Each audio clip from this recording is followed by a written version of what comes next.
បាទសួស្តីបងប្អូនទាំងអស់គ្នាបាទថ្ងៃនេះគឺខ្ញុំបង្ហាញពីតិចនិចមួយបាទសម្រាប់សម្រាប់ទូរស័ព្ទដៃ iPhone ណាបាទអញ្ចឹងនៅពេលដែលបងប្អូនមានបញ្ហានេះដោតដូចណាបាទយើងដោត iPhone ណាចូលទៅក្នុង computer នេះវាអត់ស្គាល់ជាមួយនឹងកម្មវិធី 3U Tool របស់យើងនេះណាបាទពេលដែលដោតទៅគឺវាអត់ស្គាល់ទេណាហើយយើងព្យាយាមដោតដូរខ្សែដូរអីក៏នៅតែអត់ស្គាល់ដែរបាទអញ្ចឹងគឺបងប្អូនសាកល្បងអាចធ្វើតាមខ្ញុំបានណាបងប្អូនណាបាទពេលខ្លះដោយសារតែវាមានបញ្ហាតាក់ទងទៅជាមួយនឹង driver របស់វាអញ្ចឹងទៅគឺវាអត់ស្គាល់ទេណាបាទអញ្ចឹងគឺបងប្អូនចូលមកក្នុងDPC របស់បងប្អូនមកបាទ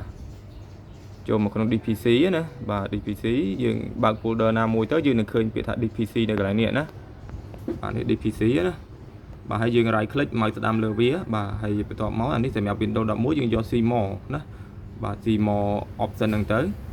ហើយវានឹងឃើញពាក្យថា manage ណាបើ Windows 10 Windows អីយើងគាត់តែមកស្ដាំទៅ right click វាទៅវាយើងនឹងឃើញពាក្យថា manage ហ្នឹងហើយណាបាទអញ្ចឹងយើងចុចទៅលើពាក្យថា manage ហ្នឹងមកហើយបន្ទាប់មកទៀតនោះគឺបងប្អូនចូលទៅកន្លែងពាក្យថា device manager ណា device manager អូខេហើយបន្ទាប់មកទៀតមកគឺបងប្អូននឹងឃើញកន្លែងនេះ other device មានសញ្ញាសួរមួយនេះណាមានន័យថាវាអត់ទាន់ស្គាល់ទេណាបាទនេះ iPhone របស់យើងណាបាទ iPhone ហ្នឹងចឹងយើងចុចទៅលើវាមកហើយយើង right click យកពាក្យថា update ណា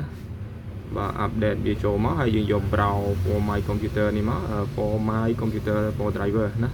បាទវល់មិនទេបាទបន្តមកទៀតយើងយកនេះបាទចុចខាងក្រោមបាទខាងក្រោមមកយើងធ្វើការចុចទៅលើពាក្យថា next ណា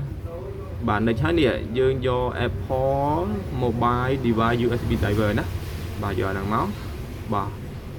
លឹបបាទបន្ទាប់មកគឺវានឹង load ស្គាល់តែម្ដងនេះឃើញទេបាទ load ស្គាល់អញ្ចឹងយើងធ្វើការចុចត្រាស់នៅលើទូរស័ព្ទដៃយើងទៅបាទគឺវានឹងស្គាល់ទៅលើ computer ហើយបងប្អូនណាបាទនេះស្គាល់ហើយឃើញអត់បាទនេះជា technique មួយក្នុងការដោះស្រាយបញ្ហាទូរស័ព្ទដៃដែលវាអត់ស្គាល់ជាមួយនឹងកម្មវិធី 3U Tool ណាបាទ